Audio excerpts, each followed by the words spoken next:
70인을 세워 보내시다. 누가복음 10장 1절에서 16절 말씀입니다. 그 후에 주께서 따로 70인을 세우사 친히 가시려는 각 동네와 각 지역으로 둘씩 앞서 보내시며 이르시되 추수할 것은 많되 일꾼이 적으니 그러므로 추수하는 주인에게 청하여 추수할 일꾼들을 보내주소서 하라. 갈지어다 내가 너희를 보냄이 어린 양을 이리 가운데로 보냄과 같도다. 전대나 배낭이나 신발을 가지지 말며 길에서 아무에게도 문안하지 말며 어느 집에 들어가든지 먼저 말하되 이 집이 평안할지어다 하라. 만일 평안을 받을 사람이 거기 있으면 너희의 평안이 그에게 머물 것이요 그렇지 않으면 너희에게로 돌아오리라. 그 집에 유하며 주는 것을 먹고 마시라. 일꾼이 그 삭슬 받는 것이 마땅하니라. 이 집에서 저 집으로 옮기지 말라. 어느 동네에 들어가든지 너희를 영접하거든 너희 앞에 차려놓은 것을 먹고 거기 있는 병자들을 고치고 또 말하기를 하나님의 나라가 너희에게 가까이 왔다 하라. 어느 동네에 들어가든지 너희를 영접하지 아니하거든 그 거리로 나와서 말하되 너희 동네에서 우리 발에 묻은 먼지도 너희에게 떨어버리노라. 그러나 하나님의 나라가 가까이 온 줄을 알라 하라. 내가 너희에게 말하노니 그날에 소돔이 그 동네보다 견디기 쉬우리라. 화 있을진저 고라시나 화 있을진저 벳세다야 너희에게 행한 모든 권능을 두로와 시돈에서 행하였더라면 그들이 벌써 베옷을 입고 제에 앉아 회개하였으리라. 심판때에 두로와 시돈이 너희보다 견디기 쉬우리라.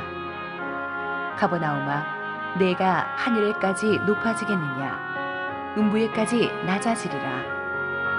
너희 말을 듣는 자는 곧 내 말을 듣는 것이요 너희를 저버리는 자는 곧 나를 저버리는 것이요 나를 저버리는 자는 나 보내신 이를 저버리는 것이라 하시니라. 할렐루야. 우리 하나님께 감사와 영광의 박수를 드리겠습니다. 함께 한번 기도하시고 하나님 말씀 보겠습니다. 사랑하는 아버지, 이 민족, 이 결의, 이 나라를 주님께서 늘 눈동자처럼 지키시니 감사합니다. 그 어떤 어둠의 세력도 이 민족, 이 나라를 흔들지 못하게 안전하게 지켜주시고 북녘 땅에 우리 동포들, 불쌍한 동포들을 기억하시고 하나님의 때에 빠른 시일 내에 은혜로운 통일을 허락하여 주시옵소서. 오늘도 말씀을 듣고자 합니다. 부족한 종을 감추시고 하나님의 영광의 말씀만이 온전히 선포되게 하여 주시옵소서. 예수님 이름으로 기도했습니다. 아멘. 예수님이 제자들에게 주신 여러 가지 가르침을 다 묶으면 두 마디로 정리가 될 수가 있습니다. 하나는 오라, 이고 하나는 가라입니다. 주님께서는 먼저 우리를 오라고 초대하십니다. 수고하고 무거운 짐진 자들아 다 내게로 오라고 하십니다. 내게 와서 진정한 영적인 안식을 경험하라고 하십니다. 하나님의 사랑과 평안과 기쁨을 맛보라고 하십니다. 그래서 다시 살아나라고 하십니다. 그러나 그것으로 끝이 아닙니다. 이제 하나님께서는 은혜를 받았으면 세상으로 돌아가라고 하십니다. 예수의 능력으로, 성령의 능력으로 무장하고 예수님의 능력으로 세상을 변화시키라고 하십니다. 그래서 모든 부패와 무질서와 미움과 살인과 어두움으로 가득 찬 세상을 깨끗하게 정화시키는 빛과 소금이 되라고 하십니다. 그래서 항상 이 성경 말씀은 오라와 가라의 팽팽한 긴장입니다. 예수님이 공생애를 마무리하시면서 점점 십자가가 가까워오는 것을 아셨습니다. 그래서 한편으로는 계속 제자들을 끌어당기시면서 십자가 사건에 대해서 설명하십니다. 영광의 주님을 보여주십니다. 하지만 또 한편으로는 이 제자들을 세상 속으로 파송시킬 준비를 하십니다. 훈련을 많이 시키십니다. 그것이 9장에서 있었던 12제자의 아우리치였고 이제 이 10장에서도 70명이나 되는 제자들을 각각 둘씩 짝을 지어서 아우리치 훈련을 시키십니다. 우리를 주님의 임재로 끝없이 초대하시는 주님은 또 은혜를 체험한 우리를 세상 속으로 끊임없이 파송하시는 분이기도 하신 것입니다.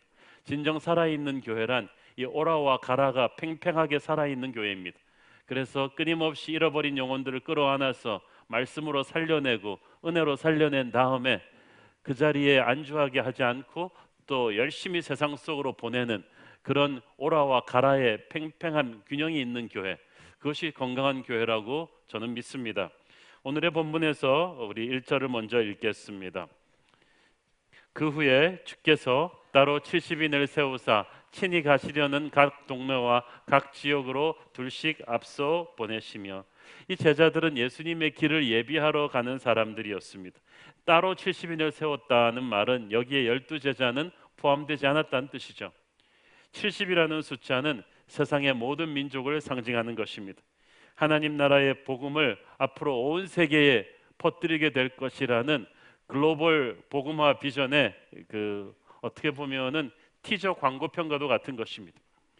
12제자를 파송할 때도 그러셨듯이 예수님께서는 이 70인들을 파송하실 때도 혼자 보내지 않으시고 둘씩 파트너를 이루어서 짝을 지어서 파송하셨습니다.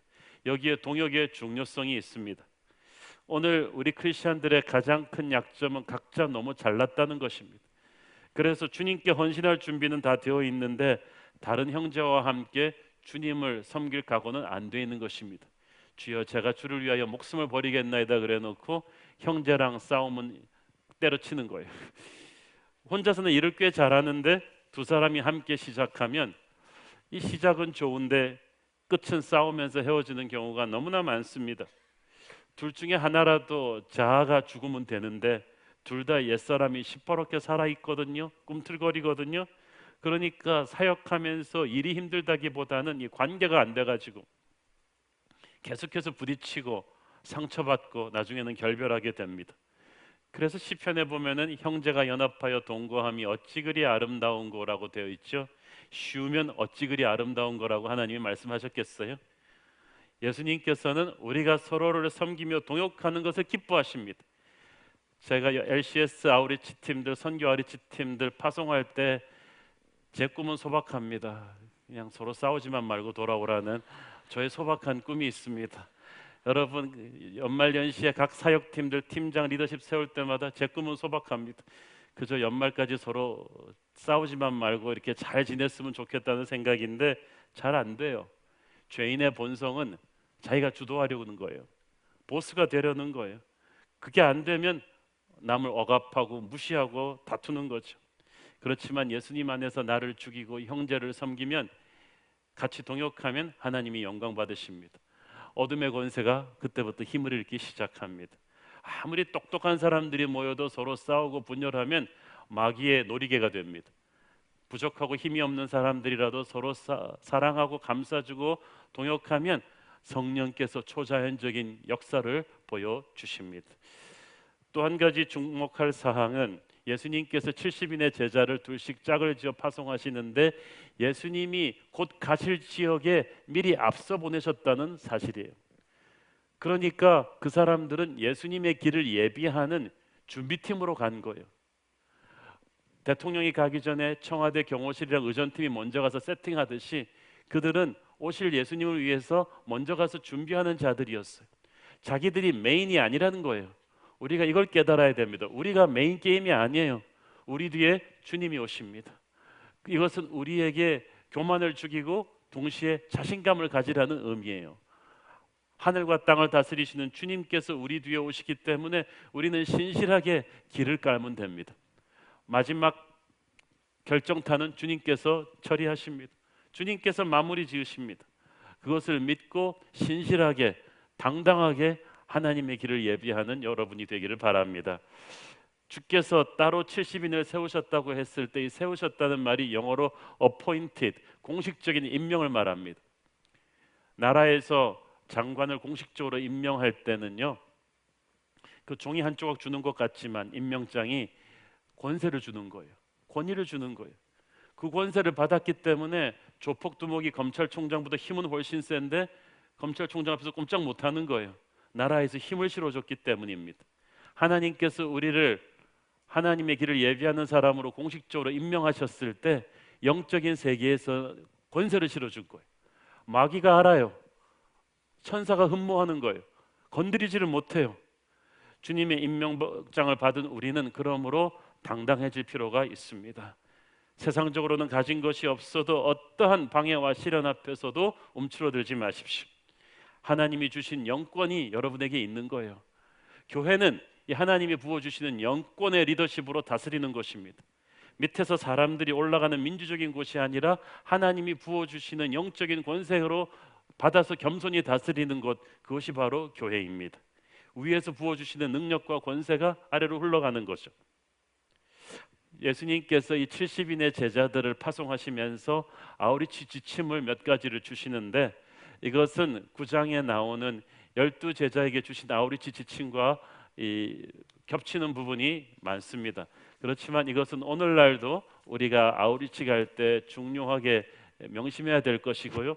사실은 우리의 인생 자체가 아우리치입니다. 우리가 9박 10일 이렇게 LCS나 이런 데서 가는 아우리치는 우리 하나님의 사람이 인생 전체를 어떻게 살아야 하는지에 대한 아우리치적인 인생을 살아야 된다는 지침과도 같은 거예요. 첫째, 하나님께 원군을 보내달라, 동역자를 보내달라 기도해야만 합니다. 2절 읽습니다. 이르시되 추수할 것은 많되 일꾼이 적으니 그러므로 추수하는 주인에게 청하여 추수할 일꾼들을 보내주소서 하라. 자, 요한복음 4장에 보면은 눈을 들어 밭을 보라 휘어져 추수하게 되었도다. 여기서 휘어졌다는 말은 곡식이 익을 대로 익어서 추수할 준비가 되었다는 뜻입니다. 농사해 보신 분들은, 또 과일 재배해 오신 분들은 이 추수의 타이밍을 놓치면 안 된다는 걸 알고 있어요. 익을 대로 익었는데 이걸 더 두면 썩어 버리거든요. 그래서 이 추수의 이 타이밍 때는 정말 사돈의 팔촌 동네 아는 사람 다 동원해서 반드시 그 타이밍에 따야 되는 거예요. 하나님의 마음도 그러십니다. 눈을 들어 밭을 보러 휘어져 추수하게 되었다. 이 곡식이 추수할 것이 많다는 것은 잃어버린 영혼들을 가리킵니다. 죄의 중압감에 눌려서 신음하고 꿈을 잃고 절망하는 그런 영혼들을 들이 하나님께 기도하고 영적으로 목말라 할 때 하나님께서 그들의 기도에 응답하시면서 그들에게 복음을 전해 주시고 싶은데 사람을 통해서 하셔야 되거든요. 그런데 하나님의 복음을 전달할 미리 복음을 받았던 하나님의 종들이 가려고 하는 사람들이 적다는 뜻이에요. 경제에서도 수요와 공급이 맞아야 되는데 그게 깨지면 경제적으로 힘들어지잖아요. 영적으로도 그렇습니다. 수요는 엄청나게 많아요. 하나님이 준비하신 잃어버린 영혼들이, 그래서 복음을 전하기만 하면 받아들일 영혼들이 엄청나게 많은데 공급이 턱없이 딸려요. 일꾼이 적다는 말은 순종하고 가려는 복음의 사람들이 없다는 거예요. 그러면 어떻게 해야 되느냐? 일하는 일꾼들이 주님께 일꾼을 더 보내달라고 간청해야 한다는 거야. 기도해야 된다는 것입니다. 하나님의 종은 기도 응답으로 여러분에게 주어집니다. 동역자를 얻으려면 기도하셔야 돼요. 현장에 나가 있는 사람이 기도해야 돼요. 사역자들이 기도해야 돼요. 세상 속으로 파송받아 가면서 여러분은 혼자 못합니다. 동역자들이 반드시 필요해요. 왜 내 주위에는 좋은 사람이 없냐? 여러분이 기도하지 않아서 그래요. 자, 그런데 이게 굉장히 중요합니다. 어떤 사람은 친구가 많아요. 인맥이 넓어요. 그런 사람은 좋겠다. 천만에 그렇지 않아요. 그게 오히려 독이 됩니다. 여기서 일꾼은, 동역자는 기도 응답으로 받아야지 내 개인 취향에 맞는 사람, 나와 익숙한 사람, 내 고등학교 동창, 나와 친한 사람, 이런 사람들을 그냥 으쌰으쌰하면서 동역자로 그냥 시작해서는 안 된다는 거예요. 그렇게 인간적인 방법으로 동역자를 모았다가 낭패 보는 경우가 얼마나 많습니까? 하나님의 일은 그렇게 하는 거 아니에요. 하나님은 급하다고 아무나 쓰시지 않습니다. 기도의 응답으로 일꾼을 보내주십니다. 여러분, 기도해서 그 응답으로 오는 일꾼을 받아야 합니다. 그게 진짜 동역자예요. 여러분, 결혼도 믿음의 동역자 아니에요. 기도해서 받으셔야죠. 사역자들은 특히 그렇습니다. 가끔씩 좋은 목회자 청빙하고 싶은 교회들이 저한테 자문을 구해오는데 제가 항상 얘기하는 건 딱 한 가지: 겸손하십시오. 기도하십시오. 근데 애지간한 규모 있는 교회들은 자기 교회 정도면은 좋은 목회자들을 골라서 입맛에 맞춰 선택할 수 있다는 교만이 있어요. 그러니까 기도해도 그 기도에 겸손이 없는 거예요. 저는 그래서 다 내려놓고 가난하고 겸손한 마음으로 청빙위원회가 기도를 해야 하나님께서 일꾼을 보내주실 거라고 저는 항상 얘기를 합니다. 여러분, 한 시대, 한 사회, 한 교회의 운명은 그 세대에 그 땅에 하나님의 복음의 일꾼을 하나님이 보내주시느냐 안 보내주시는가가 결정합니다. 하나님의 사람이요 그렇게 많은 것 같지만 그렇게 많지 않아요. 진짜 하나님의 불을 소유한 진실한 하나님의 일꾼은요 반드시 기도 응답으로 주어집니다. 기도하는 사람은 겸손한 사람이거든요. 하나님만 의지하는 사람이거든요. 하나님께서는 시스템을 통해서, 건물을 통해서, 돈을 통해서 일하시는 게 아니에요. 하나님의 일꾼을 통해서 일하세요. 하나님의 일꾼을 동역자로 받고 싶으면 기도하셔야만 됩니다. 하나님을 무시하는 세대에는 하나님이 일꾼을 보내주시지 않아요. 그러면 어둠의 지배를 받게 될 것입니다. 저는 우리 교회에 하나님이 좋은 일꾼을 보내주셨다고 믿습니다. 그리고 우리 교회가 앞으로 한국교회 곳곳을 밝히는 좋은 복음의 일꾼들을 양산해내는 그런 영적인 모판이 되기를 기도합니다. 두 번째, 말씀을 들고 갈 때 저항과 핍박을 각오해야만 합니다. 3절 읽습니다. 갈지어다 내가 너희를 보냄이 어린 양을 이리 가운데로 보냄과 같도다. 우리가 아우리치 갈 때 피크닉 가는 게 아니에요. 나 오랜만에 해외여행 해본데 그렇게 가는 것이 아니라 가자마자 전쟁입니다. 양떼를 이리떼에게 보낸다. 그러면 그쪽 원주민들이 다 이리떼냐? 그렇지는 않아요. 그 땅을 지배하는 어둠의 세력이 이리떼라는 거예요. 여러분 참 희한해요. 아우리치 가겠다고 마음 먹잖아요. 그때부터 영적 전쟁이에요. 그러니까 딱 9박 10일 가는데도 LCS 아우리치 갔다 온 분들 간증 들어보면 아우리치 가겠다고 사인할 때부터 영적 전쟁이 시작돼요. 별의별 일들이 다 일어나요.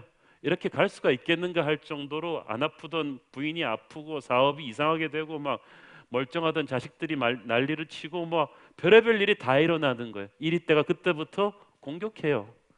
교회가 전도하는 교회, 선교하는 교회를 선포하잖아요. 그때부터 이리때가 옵니다. 아우리치는 그 땅에 가기 전부터 내가 마음에 품을 때부터 시작되는 거예요. 그러나 그것 때문에 위축되어서는 안 된다는 거예요. 오히려 그것이 바로 마귀의 아킬레스건임을 알아야 됩니다. 마귀가 전도하는 게 싫은 거예요. 복음 전파하는 게 싫은 거예요. 북한이 대북 방송 저거 아무것도 아닌 것 같은데 왜 저 난리를 칩니까? 제가 최근 군대 갔다 오신 장교분들한테 물어봤어요. 도대체 대북 방송에서 우리가 뭘 얘기하냐? 그랬더니 일기예보, 걸그룹 노래들 이런 거 틀어준다는 거예요. 그 최근 뉴스들. 그런데도 정보가 들어가니까 민심이 요동을 친다는 거야. 그러니까 그렇게 패닉하는 거예요. 그들이 무엇을 두려워하는지를 온천하에 다 보여준 것입니다. 우리가 아우리치를 하려고 할 때, 선교하려고 할 때, 교회가 전도하려고 할 때 마귀가 극심하게 교회를 공격한다는 것은 무슨 말입니까? 그들이 두려워한다는 것입니다. 그러므로 우리는 그럴 때일수록 가야 하는 거예요. 가라, 갈지어다, go now 이렇게 돼 있어요. 주님이 말씀하시는 그때가 바로 우리가 행동할 때입니다. 주님은 십자가 못 박힐 거 아시면서 오셨습니다. 우리도 영적인 저항을 각오하고 들어가야만 됩니다. 그때부터 역사가 일어나는 거예요. 주님께서 우리를 카미카제 자살 특공대처럼 아무것도 안 갖추고 몰아넣으시는 거 아닙니다. 하늘과 땅을 다스리는 권세를 우리에게 부어주셨습니다. 영적인 정신갑주를 입혀주셨어요. 말씀의 검을, 성령의 검을 쥐어주셨어요. 우리가 사랑하며 기도하며 전진하면 여러분을 둘러쌌던 그 모든 위협과 공포와 어두움이 떠날 거예요. 아우리치 가기 전에 아팠던 사람도 가서 나아요. 희한하죠. 그렇게 혼란스러웠던 문제들이 아우리치 가고 선교하고 전도하고 집중하는 인생을 살면 어느 순간에 우리를 치던 적들이 사라져 있어요. 사랑하는 여러분, 저항과 핍박을 각오하고 순종하며 복음을 전하면 하나님이 여러분에게 승리를 주실 줄로 믿습니다. 세 번째, 초점을 분산시키지 말고 핵심 사명에 집중해야 됩니다. 4절, 전대나 배낭이나 신발을 가지지 말며 길에서 아무에게도 무난하지 말며. 아니, 전대나 배낭이나 신발은 갖춰야 될 건데 그런 거 제대로 갖출 생각하지 말고 그냥 가라는 거예요.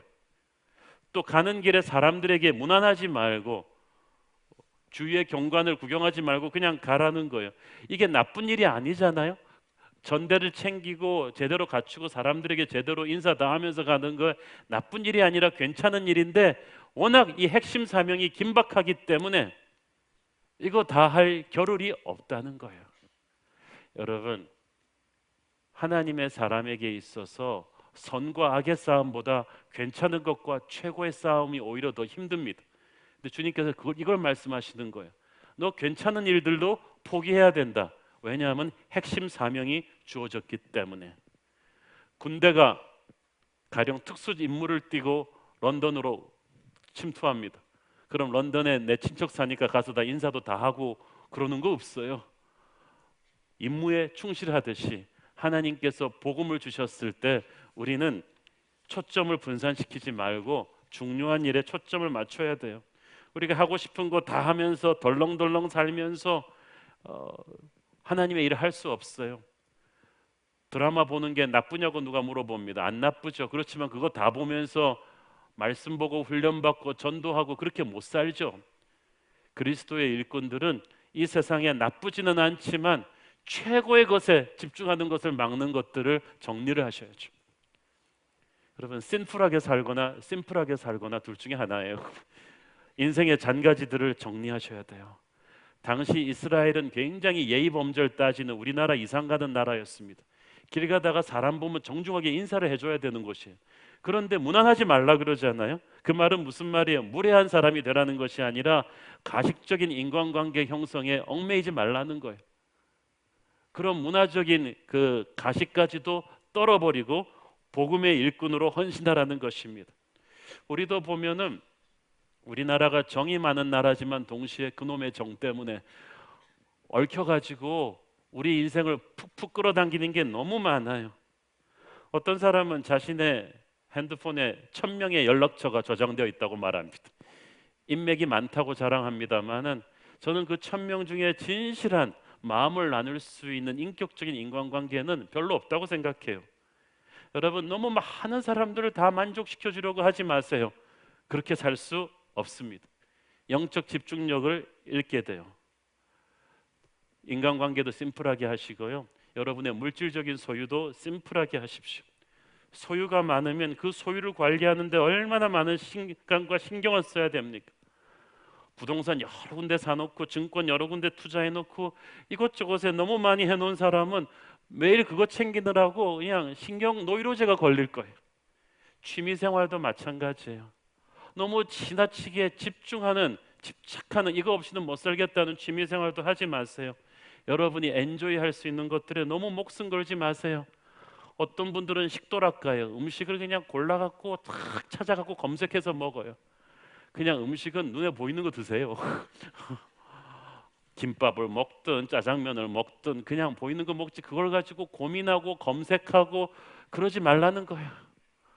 어떤 분은 취미생활로 뭐 골프채 클럽 모으는 게 취미라 가지고 그거 다 여행 다니면서 모아가지고 컬렉션을 만들고, 어떤 분은 향수를 모으시고 그런 쓸데없는 취미생활을 하지 말라는 거예요.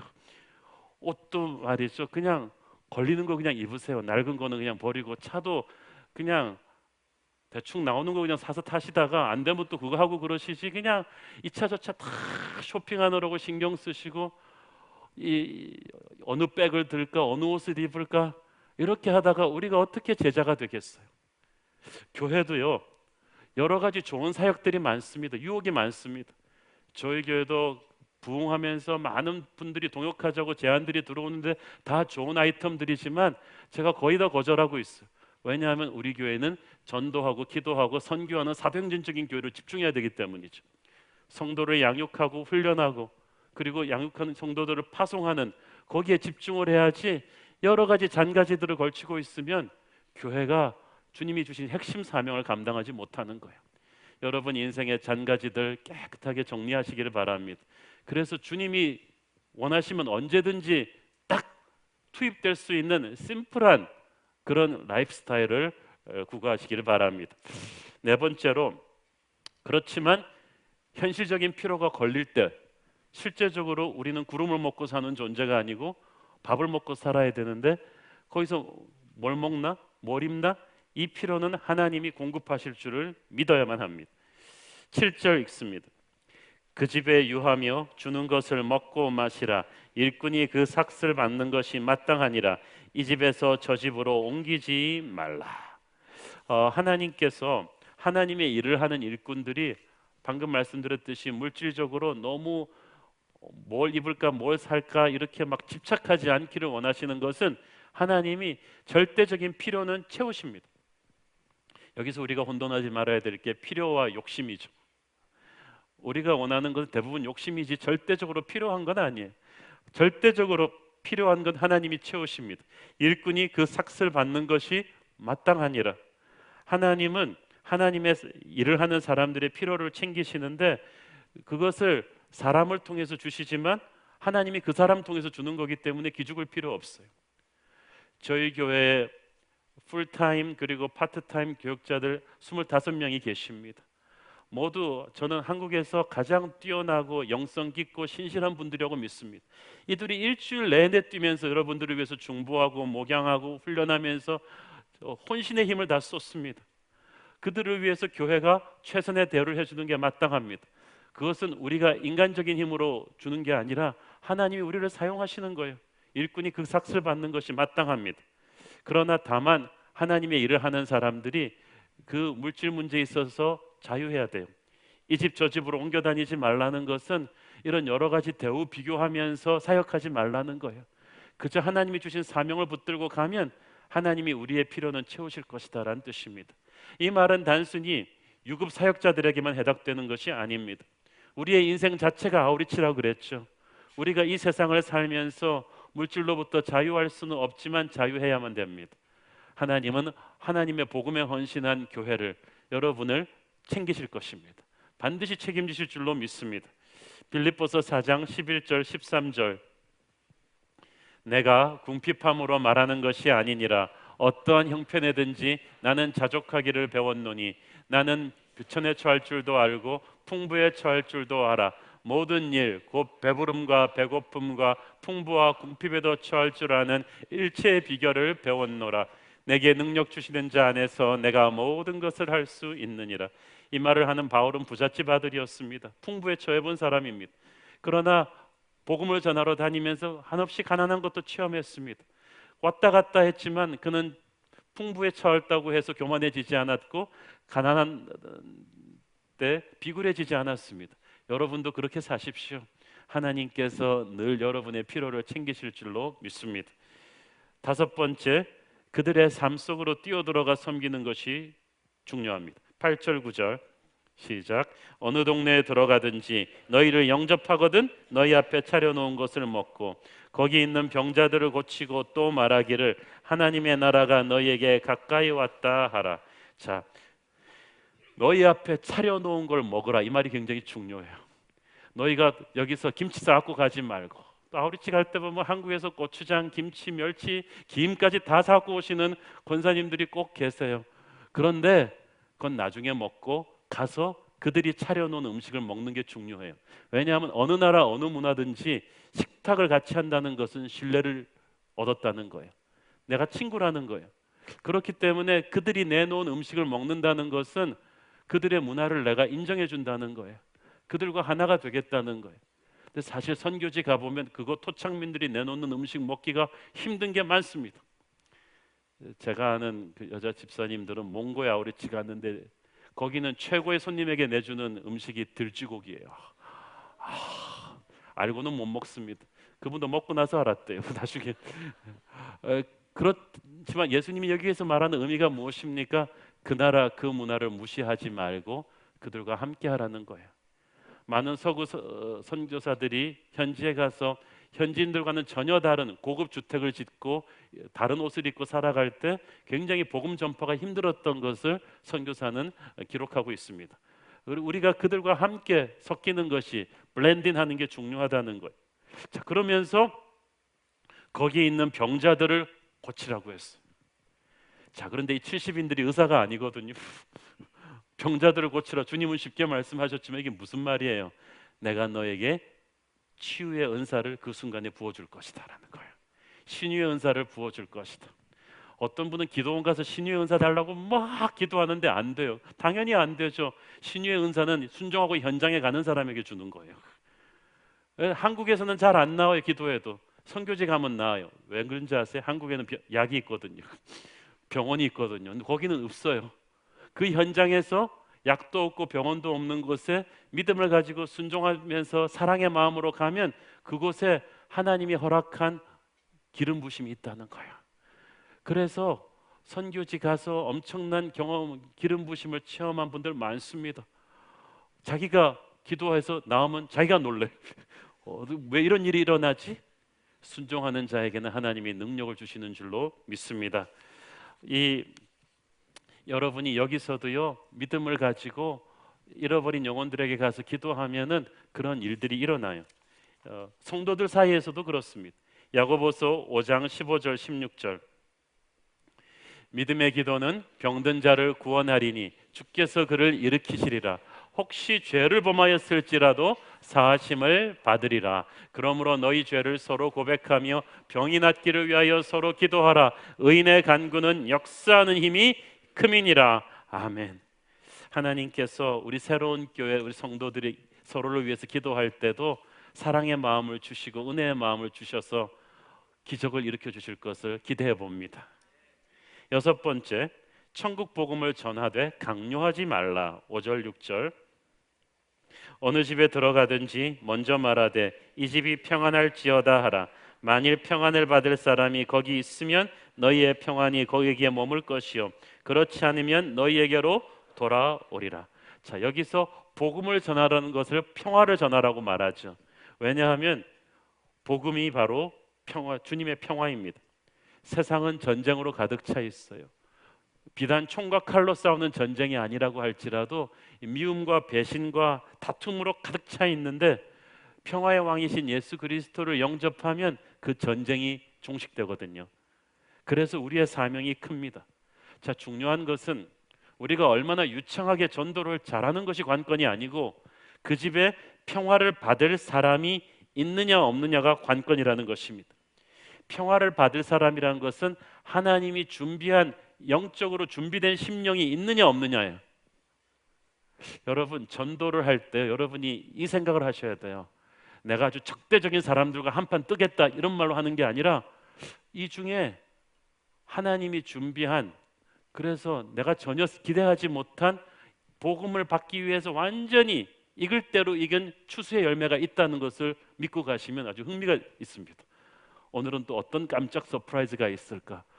툭 건드렸는데 이 사람이 아닌 전혀 딴 사람이 그 집에서 복음을 영접하는 사람이 있어요. 하나님의 방법은 항상 한 사람을 통해서 그와 그 집이 구원을 얻게 하는 것입니다. 여러분 중에서 가문에서 처음으로 예수 믿은 분들 계시죠?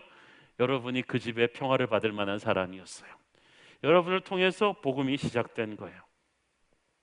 하나님께서는 복음을 거절한 사람들에게서 우리가 위축되지 말고 복음을 거절한 그 사람들을 거절하라고 하십니다.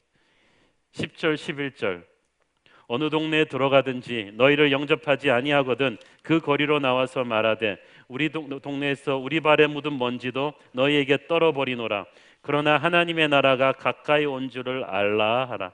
이것은 유대인들이 이방인의 집에 들어갔을 때 불결하다고 해서 나오면서 먼지 떨어버리는 거죠. 더러운 거 만지고 나서 손 씻듯이.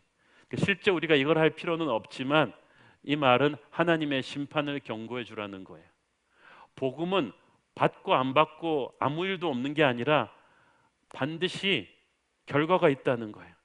그래서 우리가 복음을 전할 때 강요하지는 않지만 자신감을 가져야 돼요. 이 복음을 거절하면 그들의 운명은 끝나는 것입니다. 심판이 기다립니다. 그렇기 때문에 안 받으면 그쪽이 손해죠. 그렇기 때문에 우리가 복음을 전할 때 거절당했다고 해서 좌절할 필요가 없다는 거예요. 거룩한 자신감을 가지고 우리는 다음 동네로 가서 복음 전하면 되는 거예요. 이 복음에는 한 도시, 한 개인, 한 가정의 영적인 운명이 달려 있습니다. 그래서 우리는 그런 절박감을 가지고 복음을 전하되 거절하면은 하나님이 열어주신 또 다른 곳으로 가면 되는 거예요. 전도하면서 선교하면서 거절당했다고 해서 기죽지 마십시오. 마지막으로 너희는 주님의 전권 대사드림을 잊지 말라고 하십니다. 16절 읽습니다. 너희 말을 듣는 자는 곧 내 말을 듣는 것이요 너희를 저버리는 자는 곧 나를 저버리는 것이요 나를 저버리는 자는 나 보내신 이를 저버리는 것이라 하시니라. 이 얼마나 두렵고 떨리는 말씀입니까? 너희를 거절하면 너희를 보낸 나를 거절하는 것이다. 그러니까 주님을 거절하면 영원한 심판이 그들을 기다립니다. 그러니까 우리 어깨에 그 사람의 영적인 운명이 걸린 거예요. 그러니까 이건 교만할 일이 아니라 두렵고 떨리는 일입니다. 우리가 주님의 영광을 가리지 않는 전달자가 되도록 굉장히 노력해야 됩니다. 우리의 삶에 죄가 없도록, 우리의 삶과 언어가 일치하도록 몸부림쳐야 되고요, 겸손해야 되고요, 한 영혼을 위한 진실한 눈물이 있어야 됩니다. 그것이 우리를 믿고 우리를 전권 대사로 세우신 주님의 영광에 먹칠하지 않는 길입니다. 이 16절 말씀은 반드시 베드로전서 2장 9절 말씀과 같이 읽어야 돼요. 그러나 너희는 택하신 족속이요 왕 같은 제사장들이요 거룩한 나라요 그의 소유가 된 백성이니 이는 너희를 어두운 데서 불러내어 그의 기이한 빛에 들어가게 하신 이의 아름다운 덕을 선포하게 하려 하심이라. 아멘. 하나님이 아무것도 아닌 우리들을 거룩한 백성이, 거룩한 나라 왕 같은 제사장들로 선택하셨어요.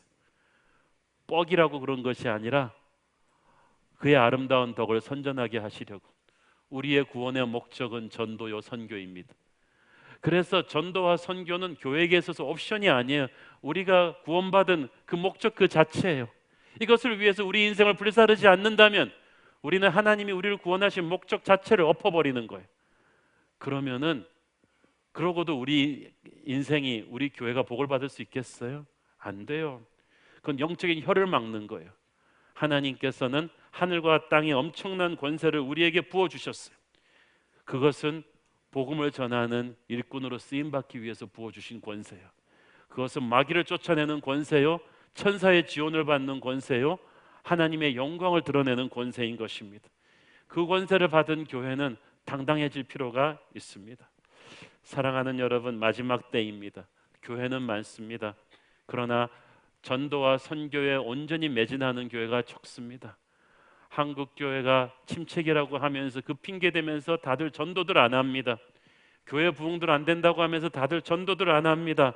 주님께서 우리에게 다시 한번 전도의 열정을 불러일으키신다고 저는 믿습니다.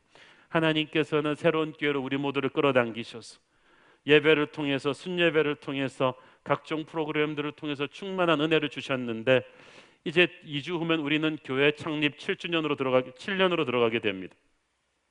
이제 주님께서는 우리가 세상 속으로, 열방 속으로 파송되는 교회가 되기를 원하세요. 우리 이러고 있어도 큰 교회, 좋은 교회 되겠죠. 그렇지만 그것은 주님의 마음이 아니에요. 우리는 전도지향적, 선교지향적인 교회로 다시 한번 일어나야만 됩니다. 제게 몇 달 전에 충격 준 사건이 있었습니다. 자전거를 타다가 어떤 목사님한테 전도당했습니다. 이렇게 제가 이제 자전거를 타고 이렇게 사람들이 한강변에서 다 쉬는 스테이션이 있어요. 한참 바이커들이 가다가 피곤해 지쳐 죽을 쯤 될 때 그늘이 있고 바이커들이 쉬는 곳이 있어요. 거기서 이제 탁 내려서 이제 쉬고 있는데 어떤 인자하게 생기신 분이 바카스 하나 하고 에너지 바를 탁 주면서 저한테 주는 거예요. 옆에 있던 바이크를 다 인상이 너무 좋으셔서 우리가 다 받아 마시고, 그때 바카스를 안 받아 마실 수 없는 상황입니다. 너무 지쳐 있기 때문에. 그런데 그분이 인자하게 하나님을 아시냐고 그러면서 하시는데 제가 큰 충격과 도전을 받았습니다. 아, 이분이 정말 전도에 대해서 생각을 많이 했구나. 자전거를 좀 아는 분이구나. 어떻게 이 스팟에 와서 딱 모든 바이커들이 목마를 때 거기다 딱 바카스를 준비를 했을까? 그리고 말할 수 없는 다정함과 예의 바름으로 이 전도를 하는 걸 보고 제가 제 신분을 안 밝히고 한참 전도 당하고 있었어요. 너무 오랜만에 청량제 같은 목사님을 만나 이런 좋은 분들이 아직도 있구나. 이런 분들이 이름도 없이 빛도 없이 목회하는 분들이지만 누가 한국교회가 죽었다고 했는가? 이런 전도를 누가 촌스럽다고 했는가? 저는 그 순간에 감동을 받았어요. 하나님께서 쓰는 사람이구나. 그래서 제가 도전받은 거예요. 나는 너무 유명한 목사가 되었나? 우리는 너무 큰 교회가 되었나? 이런 한 영혼을 향한 때를 얻든지 못 얻든지 주님이 파송하신 복음의 일꾼으로서의 사명을 우리가 망각한 것인가? 그럼 우리 회개해야 됩니다. 이번 순개강하면서, 이번 공동체 개강하면서 저는 모든 순장님들에게 선포할 것이지만 우리 교회가 이제 마음을 활짝 열고 전도하는 교회가 되었으면 좋겠습니다. 여러분 직장으로 갈 때, 출근할 때 하나님이 그곳으로 여러분을 파송했다고 믿으십시오. 자전거 탈 때 여러분이 만나는 모든 사람들이 하나님이 파송한 추수할 곡식이라고 여러분 그렇게 믿으세요. 저는 우리 교회가 이런 전도지향적, 선교지향적 교회가 되기를 축원합니다. 우리가 좋은 거 하고 싶은 거 다 하면서는 이 일을 못해요. 삶을 심플하게 정리해야만 됩니다. 기쁜 마음으로 우리 개인이, 우리 가정이, 우리 순이, 우리 교회가 하나님의 복음의 아우리치 팀이 되어야 되는 것입니다. 전도지향적, 선교지향적인 교회로 다시 한번 새롭게 헌신합시다.